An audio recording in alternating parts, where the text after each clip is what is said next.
They didn't even say my name. I sat in that cold, wood-paneled room while my sister grinned like the queen of a throne I helped build.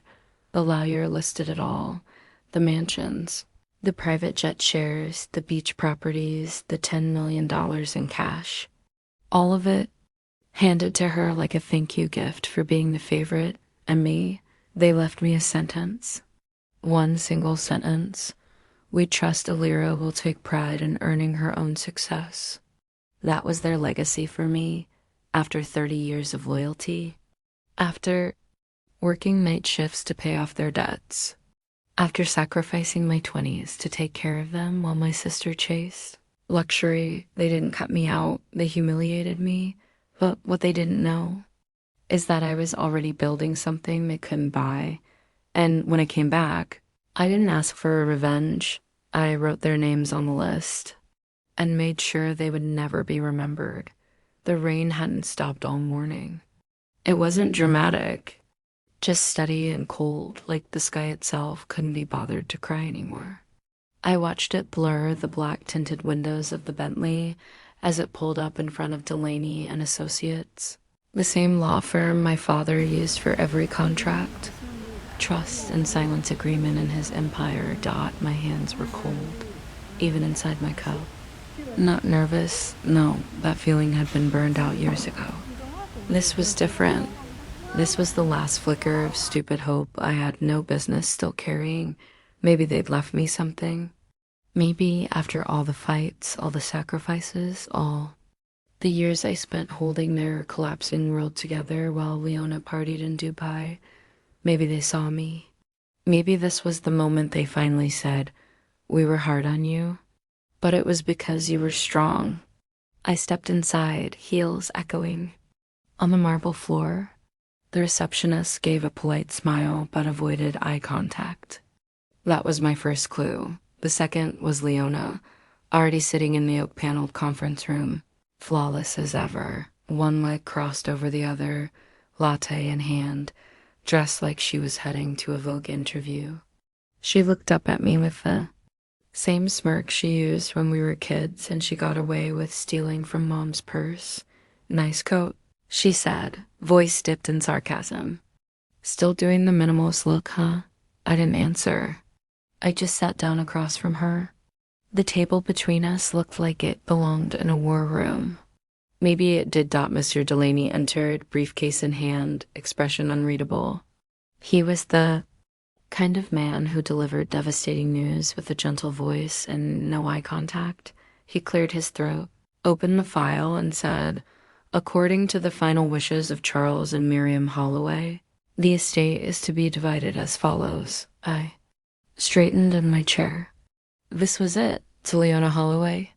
He began listing it all. The Southampton property, the Bellagio condo, full ownership of Holloway, tech shares. Liquid cash in the amount of $10 million US. And finally, the Holloway Family Trust, control, distribution rights, and sole beneficiary status. Leona didn't even blink. Just took another sip of her coffee. I waited. My name hadn't come up yet. Maybe they were saving it for last, like something symbolic, something personal. Mr. Delaney paused, then looked at me briefly before returning to the paper. "To Alira Holloway." Here it was. "We leave our encouragement to forge her own path. We trust she will take pride in earning her place in the world. Double quotes, silence. My ears buzzed. I actually blinked, waiting for more. That was it. No stocks, no properties. Not even my mother's locket or my father's pen collection. Just encouragement. Leona stifled a laugh. She turned to me, her voice light. "Well, sis, looks like you've got their blessing. That's priceless, right?" I didn't respond. I couldn't. My throat had locked, my lungs frozen. I wanted to scream. I wanted to flip the table. But I didn't. Single quotes T. Instead, I sat there in silence. Because that's what I had always done. Even when they blamed me for Dad's heart attack because I didn't pick him up fast enough. Even when they sold my college fund to save Leona's luxury. Wedding. even when I worked 2 jobs to keep the house running while mom was bedridden, and no one said thank you. I stared at the will. That cold, thin piece of paper. That was their legacy for me. A sentence. Not even handwritten. Mr. Delaney folded the folder shut. That concludes the reading. I stood up slowly. My knees didn't shake, but my hands did. Is that legal? I asked quietly. Mr. Delaney nodded. It was notarized and updated 2 weeks before your father's passing. He was of sound mind. I wanted to laugh. Sound mind? The man who once made me eat in the garage for talking back?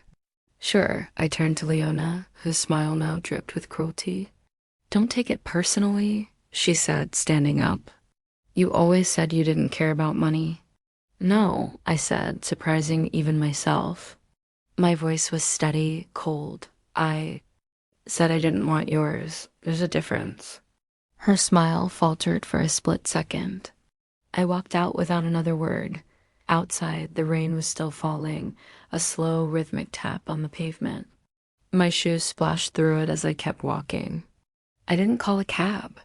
I didn't look back. They gave her everything, and gave me nothing.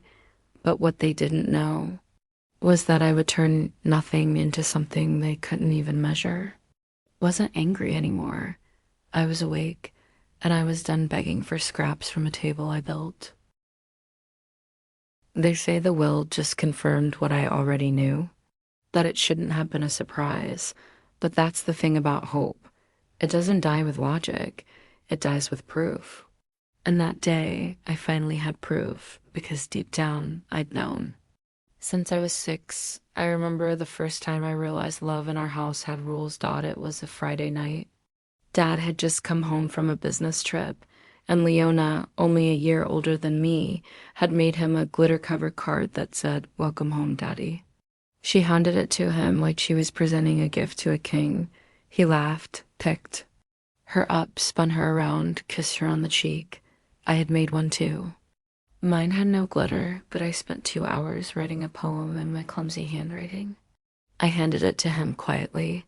He glanced at it, nodded. Double quotes, thanks, he said. You always take things so seriously, then walked away. I was 6. And already, I learned Leona made them smile. I made them sigh. Growing up, I tried to earn their smiles.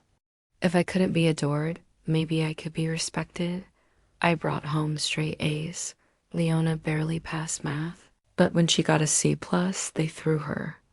At dinner, when I won the regional science fair, my mother barely looked up from her phone. She's always been the brainy one. She'd say, like I was a family appliance, functional, not emotional. By the time I was 12, I was doing the laundry, cooking simple meals, cleaning the house when mom had migraines, which was often. You're so responsible. My dad would say, not with pride, but with expectation, like I was just doing what I was built for. Leona, she was the one they took shopping, spa days, movie nights, girls' trips. I was the one left behind to hold down the fort. It got worse in high school. Leona dated a football player. I studied for the SATs when she snuck out and crashed mom's car. They grounded her for a day, then replaced it with a newer one for her safety. When I asked to go to a writing camp one earned a scholarship for, they said, "That's cute, but we're saving up for Leona's dance academy." They never said, "I love you," without a condition attached. I love you, but you need to stop overthinking. I love you, just be more like your sister. We love you, but you really are hard to connect with sometimes. I started asking less, wanting less, not because I didn't need it, but because it hurt too much to be denied. When mom got sick, guess who stayed home from college to take care of her? Me. I was 19, changing her sheets, feeding her soup, arguing with the insurance companies while Leona posted beach selfies with captions like, "Family is everything." And they let her. When I told Dad I was struggling, he said, "We all have to make sacrifices."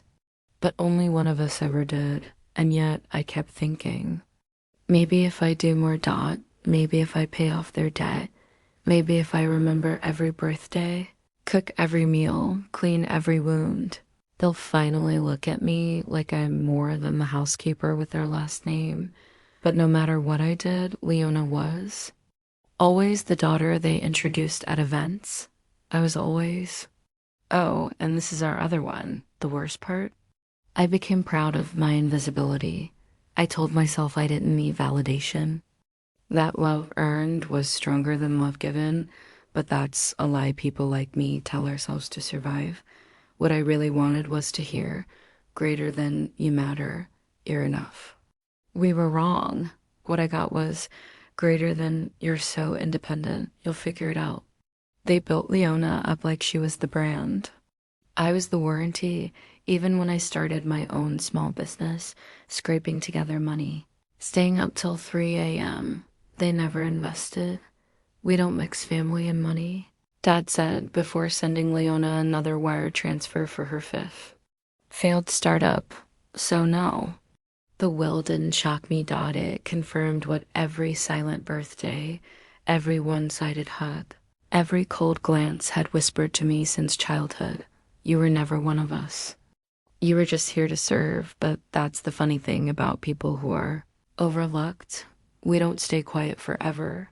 We collect every slight, every wound, every no they throw our way, and we turn it into fuel, Dot. And once we rise, we don't rise to be seen, Dot. We rise to make sure they can't look away. I used to think love was about closeness, shared history, inside jokes, the kind of loyalty that makes you drop everything at 2 a.m. when someone needs you. But in my family, love was marketing, and Leona was the campaign from the outside. My sister was a dream, Dot. Golden skin, flawless teeth, laugh like a champagne commercial. She knew how to enter a room like she owned it, how to tilt her head just enough to make every man think she was listening, even when she wasn't. And my parents, they ate it up, Dot. She was their angel, their darling girl, their front row ticket to admiration, Dot. No matter how many times she messed up, she never fell from grace. Because in the world my parents built, failure didn't matter so long as it looked good. Leona got a modeling gig at 17, one photo in a small fashion blog. But my father printed it, framed it, and hung it in his office. Dot. Meanwhile, I was giving speeches at debate tournaments, winning awards, and writing essays that got published in national magazines. I asked once why none of my certificates were displayed. Dot. Mom smiled like I was being difficult. They're just harder to frame. Of course they were, because status isn't about substance. It's about spectacle. By 22, Leona was married. The ceremony cost more than my college tuition. White roses, a violin quartet, a guest list that read like a who's who of the city's elite. He was a hedge fund baby. Not that bright, but charming. Perfect for photos. I worked the night before her wedding, managing a bakery shift because I was still paying off our father's medical bills. No one asked me to be in the photos. When I showed up in a borrowed dress, my mother pulled me aside. Greater than, try not to stand too close to the head table, okay? We want the focus on her. I nodded, smiled, Dot, and sat in the back near the catering staff. It took me years to realize I wasn't unloved. I was off-brand. Leona was a mirror. She reflected the version of themselves my parents wanted to believe in. Stylish, popular, desired. I was the raw footage. The reality behind the curtain. Too honest, too serious, too intense, as they like to say. When I got a job at a nonprofit, working with at-risk teens, my father scoffed. Greater than, that's noble. Sweetheart, but when are you going to get a real job? When I launched my first freelance gig from a laptop, I fixed myself. They didn't even ask what I was working on, but when Leona posted a selfie at a launch party for a skincare brand, she had nothing to do with. My parents forwarded the photo to all their friends. She's just so well connected. They'd say, looking back, I don't think they ever considered me a disappointment. I was simply unprofitable. I didn't marry rich. I didn't post curated photos of Sunday brunch. I didn't play the role dot, so they invested in her like she was a blue chip stock and I was a utility bill. I remember once, I was 25, living in a tiny apartment that smelled like cheap paint and broken dreams. I had just gotten a client. My biggest one yet. It could have changed everything. I called my dad, told him I needed a small loan, not a gift, a loan just to buy the software, build the site, push it forward. He sighed, greater than a lira. You're a smart girl, but you've never been the one. You know what I mean? I knew exactly what he meant. He didn't say it out of malice. He said it the way someone tells you it's raining outside. A fact. Inconvenient, but true. That night, I cried in the shower, not because I didn't get the loan, but because I agreed with him. That's how deep it had gotten. They didn't even have to choose her anymore. I was choosing her for them. But that was the last time I ever asked for help, because somewhere in the cold of that moment, something cracked inside. Me, not from pain, but clarity. They never picked Leona because she was better. They picked her because she made them look better. And once I saw that, I stopped chasing their approval. I stopped auditioning for a part I was never meant to get. And I started writing my own script. The golden child myth isn't about the child dot, it's about the parents, what they need to be seen as, who they want to be in the eyes of others dot, and which child helps them sell the lie. Leona was their fantasy, I was their reality, and now that I've stepped out of their frame, I'm building a world where truth doesn't need approval dot, it just needs a platform dot, and when mine is ready, I won't be asking for applause. I'll be taking the mic. I didn't go home after the will reading dot, not that there was much of a home left to go to. Just a cramped apartment above a laundromat, with paper-thin walls and a broken radiator that groaned like an old man in winter. I walked instead. For hours, no umbrella, just the rain. Cold, soaking into my bones like it belonged there. That night, I didn't sleep. I didn't cry either. I sat on the floor with my back against the wall and stared at nothing for hours, replaying the words over and over, greater than we trust Alira will take pride in earning her own way. They didn't just disinherit me. They erased me. Like I was a burden they were finally relieved to drop. The days after blurred. I didn't eat, didn't shower. I barely spoke. The phone rang, mostly spam, one message from Leona that said, I hope you're not taking this too personally. I turned the screen off and left it dead on the floor dot at some point. I opened my laptop and stared at my resume. A bland PDF full of things I had done for other people dot assistant, coordinator, manager, fixer, titles that meant nothing. Roles that paid even less dot no legacy. No backup, no safety net. They cut me off completely, and I was broke. In every sense of the word. There was a moment, 2 in the morning, when I walked into the kitchen, opened the cabinet, and stared. At the bottle of sleeping pills behind the expired soup cans, I counted them. I didn't touch them. But I counted them. I don't know what stopped me. Maybe spite. Maybe exhaustion dot maybe the tiniest ember of belief that my story wasn't supposed to end here. Not like this. Not because of them. I grabbed a notebook. A cheap, spiral-bound thing I bought months ago for grocery lists, and I wrote one sentence. If I was born to be nothing to them, maybe I was born to become everything on my own. I stared at it for a long time. Then I turned the page and started writing goals, not dreams. Goals clear, cold, sharp, build. A company makes 6 figures in 3 years, on something they can't buy. Never ask for help. Again, make them regret every laugh. Every silence, every smug look, no fury. No fire. Just focus. That's when it started. The quiet plan I didn't tell anyone. Not friends. Not my old boss. Not even the few people who'd stood by me. I created a new email. Bought a new domain. Name. I chose a name they wouldn't recognize. Nothing tied to. Holloway. Something sleek. Timeless. My own. I signed up for free webinars.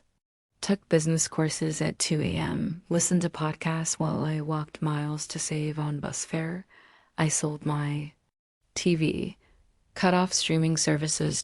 Every dollar went into building something, a brand, a service, a digital product, anything that could scale.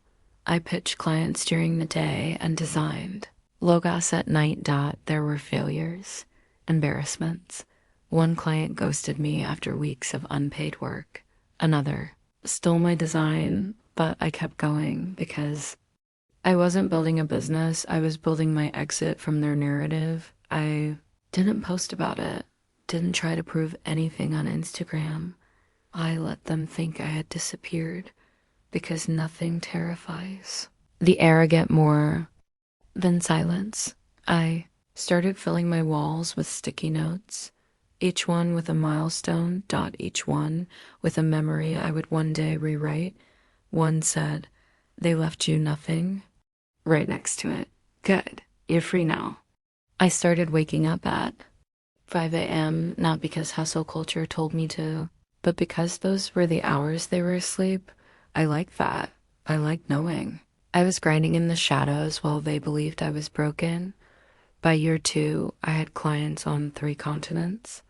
Digital storefront, a passive income stream. I still wore the same coat, still walked most places, but I was no longer surviving. I was sharpening, waiting. There's something dangerous about a person with nothing to lose, but there's something unforgettable about someone who had nothing and started writing their own destiny with it. I didn't want revenge at first. I wanted distance, but the more I built, the clearer it became. The story wasn't just about escaping them. It was about surpassing them. Not with noise, not with drama, but with undeniable success. I remember sitting alone on my worn out couch one night, wrapping invoices, mapping out a merger, and I smiled. For the first time in years, not because they were gone, but because for once, they didn't matter. They didn't own me. And soon, they'd wish they had. Success doesn't come like lightning. It comes like a slow tide pulling you under, teaching you how to breathe differently, stretch longer, survive without the air you thought you needed. For me, it started with a laptop so old I had to keep the charger at the perfect angle or it would shut off mid-email. I named it Frankenstein and promised myself I wouldn't replace it until the company made its first $10,000. That took 11 months. I started in the corners of the internet, where no one was watching. Freelance forums, discount clients, obscure contracts. I'd take jobs others laughed at, ghostwriting newsletters, fixing broken landing pages, creating entire brand kits for less than a week's groceries. But every project taught me something: how people think, how businesses fail. How value isn't what you sell, it's how you make someone feel seen. I studied in the cracks of my schedule, marketing at dawn, coding at midnight. Took online courses while folding laundry, watched TikToks while standing in line for instant noodles. Every month, I took 20% of what I earned and reinvested it. New software, better design tools, premium hosting. It meant skipping dinners, selling old clothes, saying no to every invite. But I wasn't building a business. I was building a mirror, one that, when finished, would force the world that ignored me to finally see me. The first real shift came with a client named Jules, a burnt-out influencer with a failing skincare brand. I restructured her entire online presence, fixed her funnel, told her the truth about what wasn't working. She made $70,000 in 6 weeks. She sent me flowers, then clients, then more. By the end of that year, I had my first $50,000 in the bank. Still quiet. Still no announcements. Still walking to meetings. In the same old coat, but now I was dangerous because now I had leverage. I created a shell company with a clean, faceless name, Vera North Co. No trace of Alira Holloway. Just sleek design, a whisper of luxury, and results that couldn't be ignored. The website didn't boast. It barely spoke because people who are winning don't need to scream. They just move differently. By year 3, Vera North was servicing clients from 5 industries: tech startups, lifestyle brands, coaching empires. People began referring to us as the quiet wolves, the firm that didn't post flashy numbers, but somehow kept showing up at the top. Our slogan was just 3 words: greater than precision, position, power. No photos of me, no bio, because I didn't want the spotlight. I wanted the stage. Every time I got a win, I stuck a note on the wall. My room became a war map. Contracts, quotes, screenshots of praise, and in the center, one note in red ink: greater than they left you with nothing. Now make them wish they left you alone. Leona had no idea. Neither did the rest of them. They were too busy attending galas, filming reels about their curated lives. My father's old company, still publicly traded, but bleeding. Losing clients to a mysterious boutique firm that delivers brutal results. They didn't know that firm was mine. They didn't know I was quietly buying shares. One at a time. Waiting. Then came the article, a piece in a major business magazine titled, "The Silent Architect: How Vera North is Reshaping Online Power." They didn't name me, but the story caught fire. Suddenly, everyone wanted to know who was behind the brand that never showed its face. Leona posted about it. Dad forwarded the link to his golf buddies. They had no clue the architect was the ghost they had buried 3 years ago.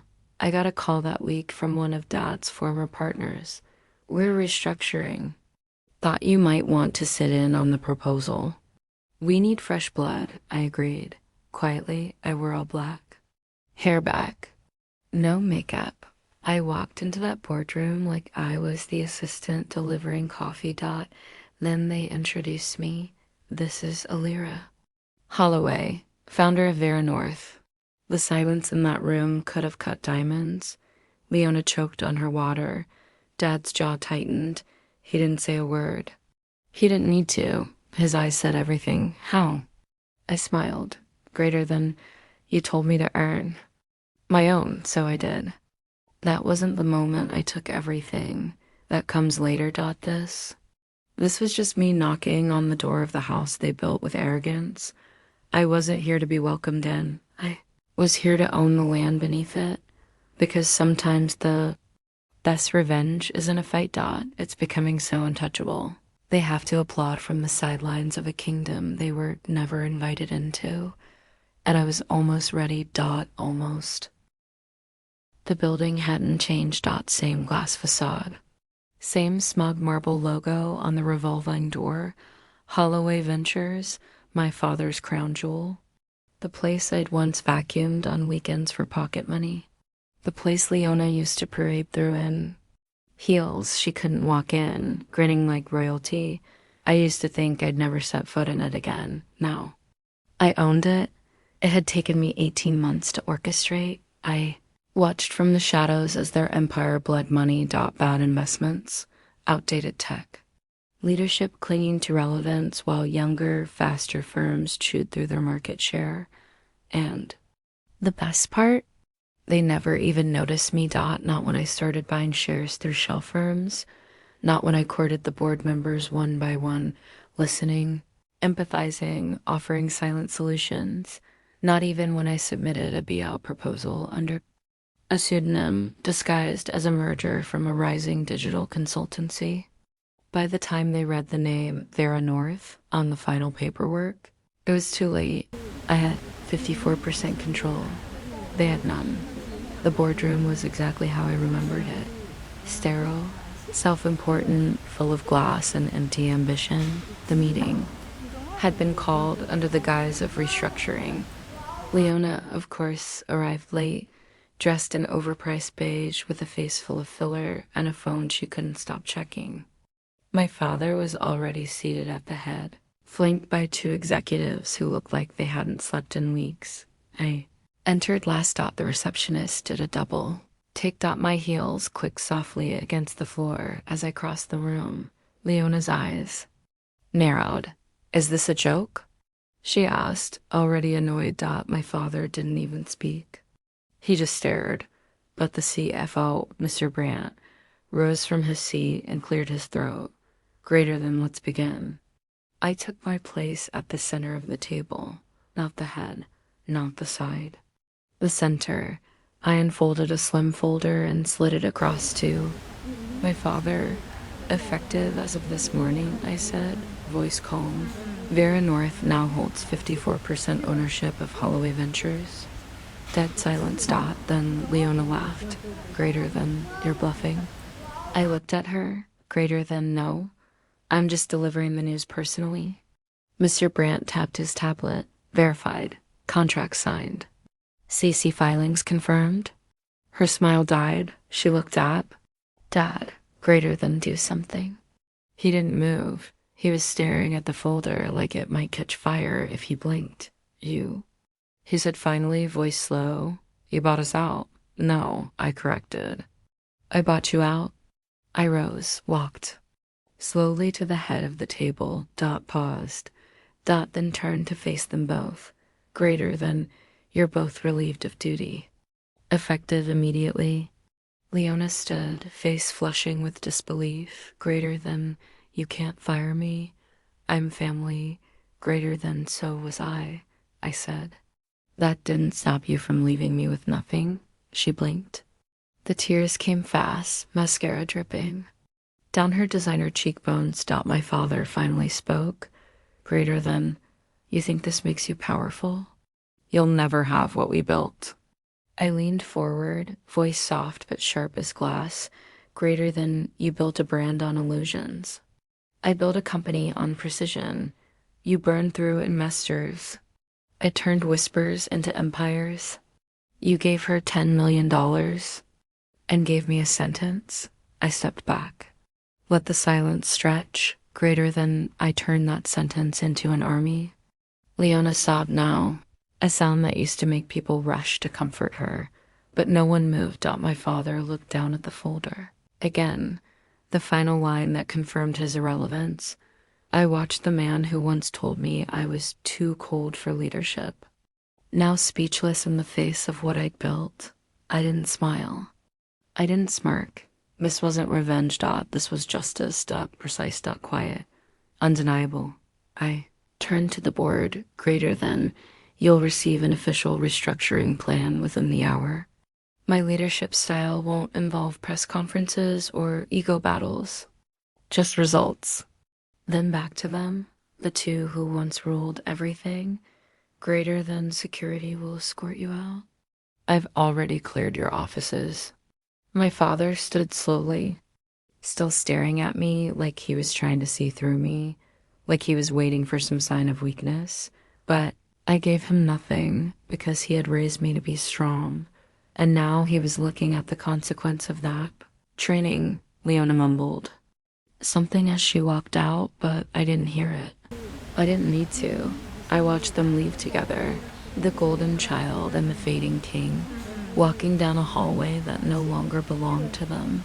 Later that evening, I stood in my new office. The view was stunning. Floor-to-ceiling glass.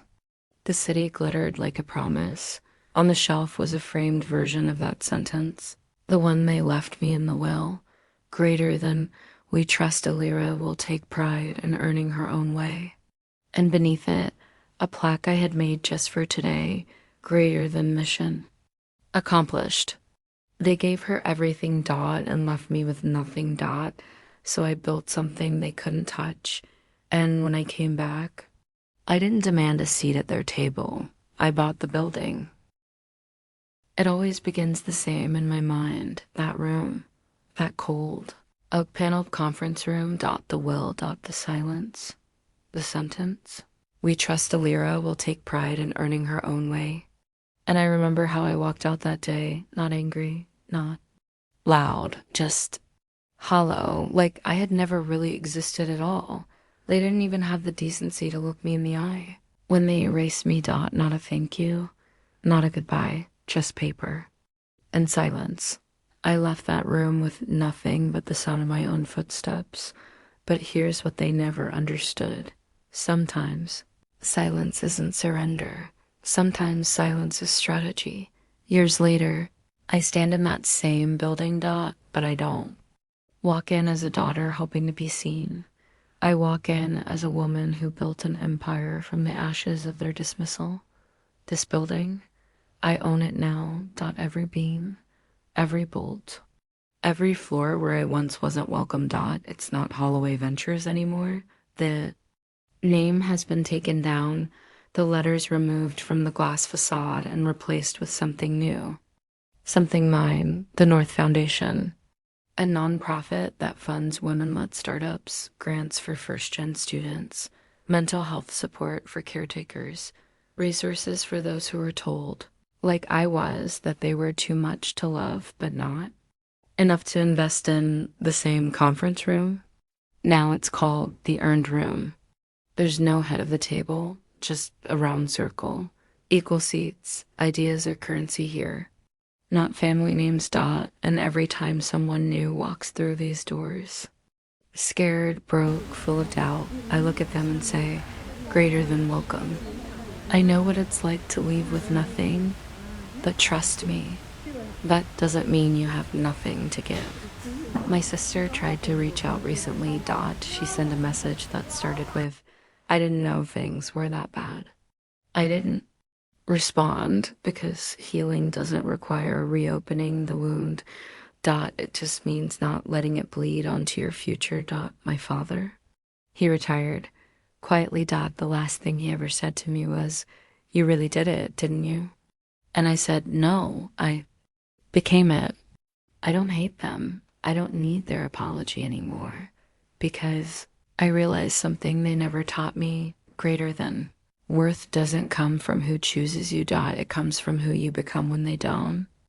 So here I am. I left that room with nothing. I returned owning the building. And I didn't just own it in dollars. I owned it in grit, in scars, and late nights. And every time I whispered to myself, keep going, one more step. They gave her $10 million, dot, and me. I built something they could never afford, dot, me, dot, dash, dash, to anyone watching this. Maybe you're where I was. Maybe someone told you you're not enough, dot. Maybe they gave the golden child. Everything, dot. Maybe they told you to earn your own with a smirk and an empty hand. And maybe, just maybe, you're sitting in silence wondering if it's all worth it. Let me tell you something greater than it is. Not because they'll ever come back and apologize, dot. Not because they'll see your light, but because you'll stop needing them to. So go build, dot, quietly, dot, furiously, dot, without their permission, without their funding, without their love. If you have to, because when you come back unrecognizable, dot. Come back owning the room they shut you out of. And when you do, tell your story, dot, so that someone else in the dark can find the light. Like this story. Then you're one of us, the self-made, dot, so don't leave. Without making a mark, like, comment, subscribe, because someone out there needs to hear this. And you might be the one who sends it their way.